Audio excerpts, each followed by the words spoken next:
Alright, so what's going on, everybody? Welcome back to the channel, man. It's your boy, and for today I wanted to give you guys a tier list where we're ranking all 47 of the artifacts in the game. I've been getting quite a few people messaging me asking for this one because of the fact that some of you guys, like me, you're spending your crystals this anniversary on the secret shop. That's pretty much the only thing that I've been spending crystals on outside of the new uniforms for Strange, Wong, Chavez, and Wanda. So I've been spending my crystals here, and if you have about 20,000 crystals to spend, you can pick up 2 artifact selectors, a 4 and a 5. You can also get a mighty, a brilliant, and a regular CTP. So it's a really good return on your investment. Additionally, if you are free to play, there's something for you too. In the Shield archive, you can pick up a free 3-star selector. So we have 5 different categories here. We have God tier, amazing, very good, mediocre, and useless.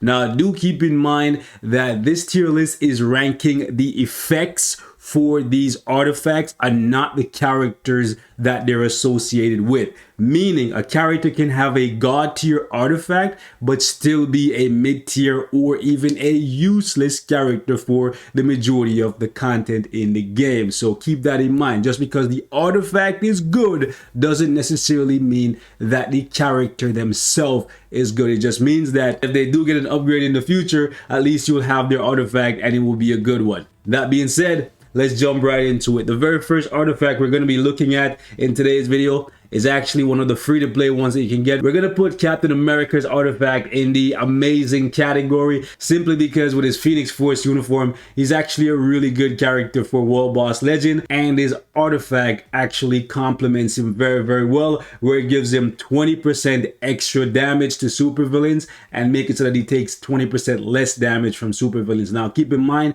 these are the stats for the 6-star variant. So obviously at lower ranks, lower levels, you'll get less damage reduction and less damage to villains, but I think this is an amazing artifact for Captain America. So if you really love him, he's one of your favorite characters, I think this is a good pickup, but it's free to play, so maybe you don't want to use your selector on it. Moving on, the next one we're going to take a look at is Black Cat.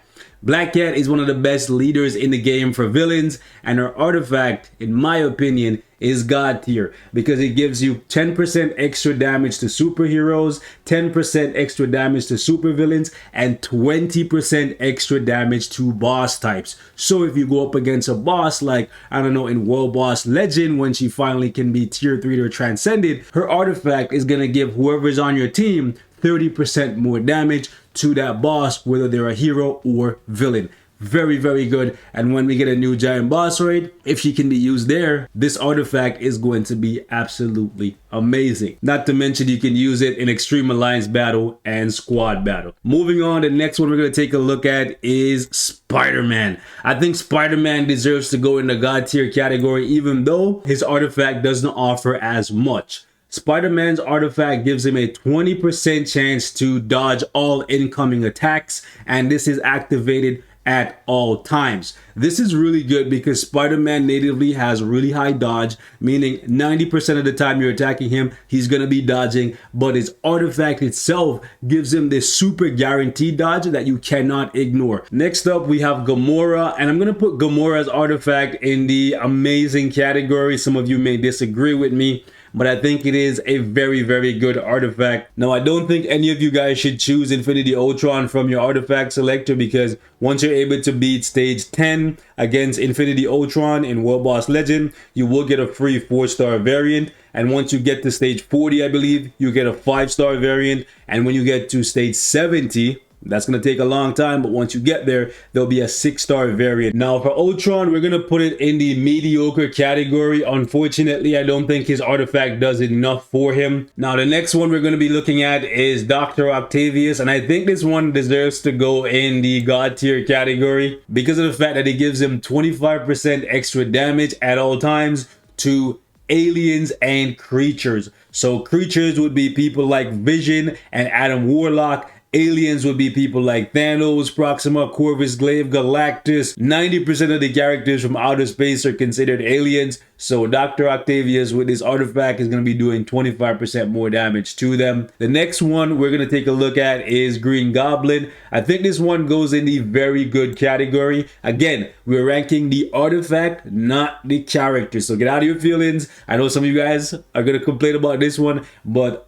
Goblin's artifact gives him 26% all attack at all times. I think that is very good. But based on my experience, damage dealt supersedes all attack. So even though Dr. Octavius's artifact is giving him 25% extra damage dealt to creatures and aliens, and Goblin is getting 26% all attack, the all attack is definitely not going to be as powerful as the 25% damage dealt. Now, the next one we're going to be looking at is Drax, and we're going to be putting Drax's artifact in the very good category because of the fact that when he's hit, he's going to start ramping up his attack in 5% increments all the way up to 70% for 12 seconds, and it has a 3-second cooldown. So the next one we're going to take a look at is Hawkeye, and we're going to put Hawkeye in the very good category besides Drax and Green Goblin because of the fact that whenever Hawkeye is attacking, he's going to be increasing his basic damage by a percentage of his total instinct up to a maximum of 35% extra damage. Now, the next one we're going to be taking a look at is Doctor Strange. And Doctor Strange we're going to put in the mediocre category simply because of the fact that the buffs that he's getting for his artifact don't last very long. You have a 20% chance whenever you use a time-free skill to get ignore targeting for 5 seconds, 24% all attack for 5 seconds, and 50% chance to dodge all attacks for 5 seconds. The buffs themselves are really good, but because it's only a 5-second duration and there's like a 1 in 5 chance of you activating it, it's just too low for it to actually be anything but mediocre. Like a 20% chance, that's like 1 in 5 times that you're gonna get this to go off, and then you get it for 5 seconds and it's gone. Definitely better than Ultron, but yeah, I can't justify putting it any higher than this. The next one we're gonna be looking at is Kingpin, and Kingpin is gonna go in the mediocre category as well because his only gives him 15% all attack. The next one we're gonna be taking a look at is Sif. Sif has the exact same one as Captain America. Next up, we have Thanos, and the Thanos artifact has to go in the mediocre category besides Doctor Strange. Unfortunately, I don't see very much out of this artifact. It gives you instant critical rate, instant critical damage, and 15% ignore dodge. The most beneficial thing here is the ignore dodge, so you can kill Spider-Man a little bit more reliably in PvP. The next one we have is Hyperion, and I think Hyperion's is very good. It gives you 20% ignore dodge and 30% damage reduction. Next up, we have Sharon Rodgers, and Sharon Rodgers has to go in the mediocre category. It only gives her instant critical rate and instant critical damage. It doesn't include the ignore dodge that Thanos has, so we're gonna have to put her all the way down here. Next up, we have Gwenpool. I'm gonna put Gwenpool in the very good category because it gives her 15% ignore dodge and 20% all attack. Next, we have Shang-Chi. I'm gonna put Shang-Chi's in the very good category as well. 25% ignore dodge and 20% all attack, just a little bit better than Gwenpool's. Next, we have Wong. We're gonna put Wong in very good because it gives him 25% all attack. Next, we have Hela, and we're gonna put Hela in the God tier category as one of the best artifacts that you can pick up, simply because of the fact that it gives her immortality for 7 seconds and immunity to guard break. Next up, we have Kate Bishop. Kate Bishop has to go in the mediocre category. It gives her 8 seconds of ignore iframe and allows her to ignore non-boss enemy damage decrease. So essentially any character that has damage reduction, she ignores 20% of that. Next up, we have Wolverine, and Wolverine has to go in the God tier category as well, simply because it does the exact same thing as Hela's. Next up, we have Sandman, and I'm going to put Sandman in the very good category because he gets 15% more HP from his artifact and he takes 20% less damage from superheroes.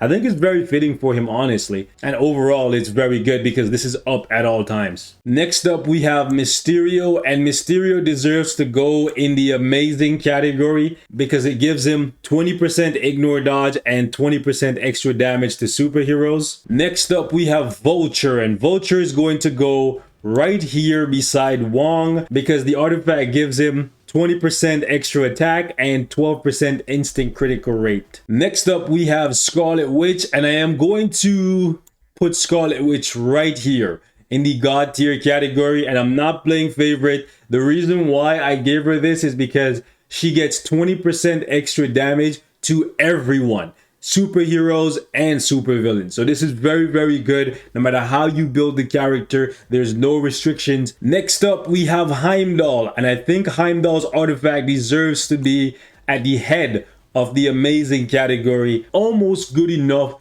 to enter the realm of the gods. No pun intended.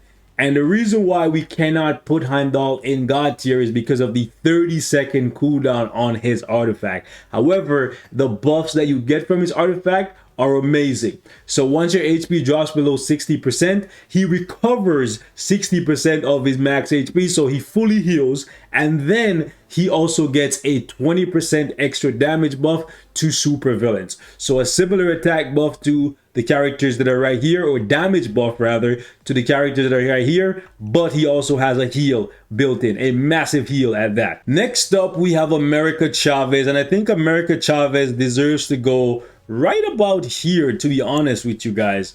It allows her to ignore 30% of the enemy's damage decrease, so anybody that's running a team with Hela, Colossus, or any character that has damage decrease built in, she's gonna ignore 30% of that, effectively doing 30% more damage in PvP. Now the next one we're going to be putting on this list is actually Adam Warlock, and I think Adam Warlock deserves to go somewhere around here. It allows him to heal 2.5% of his max HP when his HP is below 99%, and it has a 1-second cooldown. So a very good artifact, but I don't think he's busted. Next up, we have Luna Snow, and Luna Snow is going to be the very first artifact that we put in the useless category, simply because of the fact that the artifact gives Luna Snow 50% more cold damage based on her cold resistance. However, if you take a look at Luna Snow's cold resistance, it's at 0%.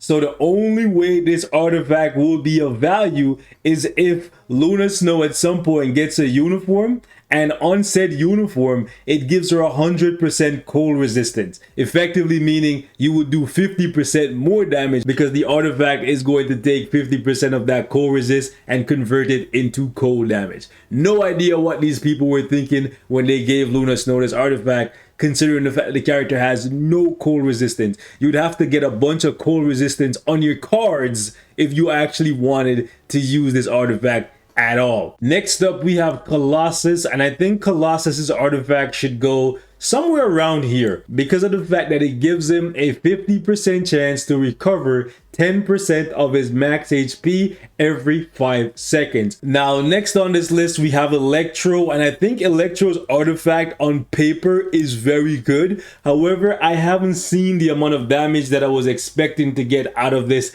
60% attack increase that he's supposedly getting, because every time he uses a shock skill, he increases his all attack by 5% and it stacks up to 60%. However, this has a 13-second duration and a 3-second cooldown. So majority of the time you're using him, you should have this buff up. However, I equipped the 5-star variant to my Electro yesterday, and I've been playing with him, and I realistically haven't noticed that much from the extra 50% attack that I'm getting from the 5-star. And that's part of the reason why the characters that get all attack, I put them a tier lower than the characters that get damage dealt, because generally I see a big bump when I use artifacts that give me extra damage dealt to whether it's heroes or villains versus when I get all attack from artifacts. I just noticed that the all attack just doesn't hit the same as the extra damage dealt. Next up, we have Emma Frost, and Emma Frost absolutely has to go in the God tier category.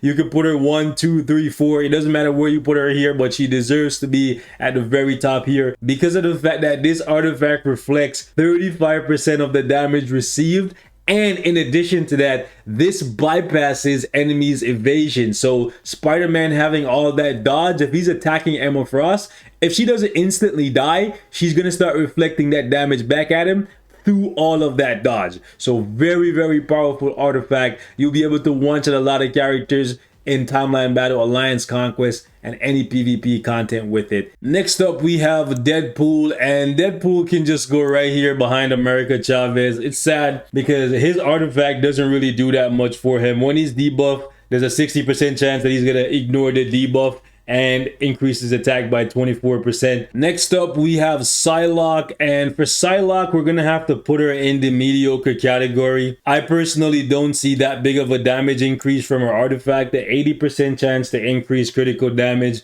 by 35% on critical attacks. I really don't see much out of it. It could possibly be justified to put in the very good category, but I'm gonna stick with the mediocre category because the damage increase that I saw from it is very much so mediocre. Moving on, we have Crescent, and Crescent's artifact is kind of god tier. 20% extra damage to superheroes and supervillains. The exact same thing that they copied and gave to Scarlet Witch. So if Scarlet Witch is in the god tier category, Crescent gotta be there right alongside her. Next up, we have White Fox. The artifact itself is actually very good. We're gonna put it right about here because of the fact that it gives her a 25% chance when she's attacking to recover 20% of her HP. I think what Netmarble should have done here is made this apply to all allies, or at least allies with the leadership ability. Next up, we have Wave, and this one has 25% all attack. Similar to White Fox, it's never going to be used because no one uses Wave as a DPS. She's not that strong. She's a support and a leader. So this should have applied to all allies. Next up, we have Arrow, and this is going to be the second character that we put in the useless category. And to be honest, I kind of want to move Deadpool down here as well, simply because of the fact that his artifact is pretty much the exact same as Arrow. Arrow has a 50% chance to ignore debuffs. Deadpool has a 60% chance to ignore debuffs. Arrow gives herself 20% attack for 15 seconds. Deadpool gives himself 24% all attack for 14 seconds. So if we're going to rank this thing, we're going to put Luna there as the most useless. And I guess since Deadpool has a higher chance of getting that attack buff when he gets debuffed, we'll put him in the first place. But yeah, all three of these are just kind of worthless. Next up, we have Swordmaster, and I think Swordmaster deserves to go in the useless category as well. 8 seconds of iframe redoer is very good, but it's a 20% chance when he's attacking, and he only gets 11% all attack. Next up, we have Mr. Sinister. This artifact is the exact same as Wolverine and Hela, so we have to put Wolverine and Hela right beside him. Now, make no mistake, Wolverine and Hela are better than Mr. Sinister overall, but his artifact is identical where he cannot be killed for 7 seconds when this thing activates. Moving on, we have Icarus, and I think I want to put Icarus in the very good category, somewhere around here, maybe a little bit higher, simply because of the fact that he has 9 seconds of ignore iframe every 17 seconds when he's attacking, and he gives himself 15% extra damage to supervillains for that 9 seconds as well. Guaranteed to activate every 17 seconds. So because of that, I'm going to put it in the very good category. Next up, we have Cersei, and I'm going to put Cersei in the god tier category, ladies and gents. Might put her right around here, because it allows her to revive with up to 50% of her max HP. This might not seem like a big deal if you're a new player, but there is no other character in the game that can revive off of an artifact, and Cersei is especially dangerous when she revives because she immediately defaults to using her awaken skill, which is strong enough to one-shot any character in the game. The only way you can survive her awaken skill is if the Cersei doesn't have penetration and you activate a skill that gives you immunity or invincibility. So definitely one of the best artifacts in the game. I think it's right up there with the unkillable passives that these three get. Next up, we have Theena, and I'm going to put Theena at the head of the amazing category. I think she's almost good enough to be considered god tier with this artifact. 25% ignore dodge and 20% extra damage to supervillains. I think it's very, very good. Next up, we have Gilgamesh. When his HP is below 40%, he recovers 80% of his max HP, just like Heimdall. However, in addition to that, he increases his max HP by 75%. This is amazing. The only downside is this activates on a 27-second cooldown, and that 75% extra HP only lasts for 16 seconds. But I still think it's deserving of being considered for the God tier category. Next up is Makari, and Makari we're gonna put in the amazing category because of the fact that it gives her 25% more damage to enemies when they're above 50% HP. Very, very similar to Gamora. However, honestly, I think Gamora needs to move down because of the fact that her artifact only activates when the enemy is below 50% HP. Whereas Makari gets hers at the start of the fight when they're above 50% HP. And with that, I think Kingo should go around here as well. And then since Echo has the same artifact as Spider-Man, she deserves to go about here as well. And with that, ladies and gents, we're gonna wrap the video right here. Thank you guys so much for watching. Leave me your thoughts in the comments, and I will catch you guys in the next one. Peace.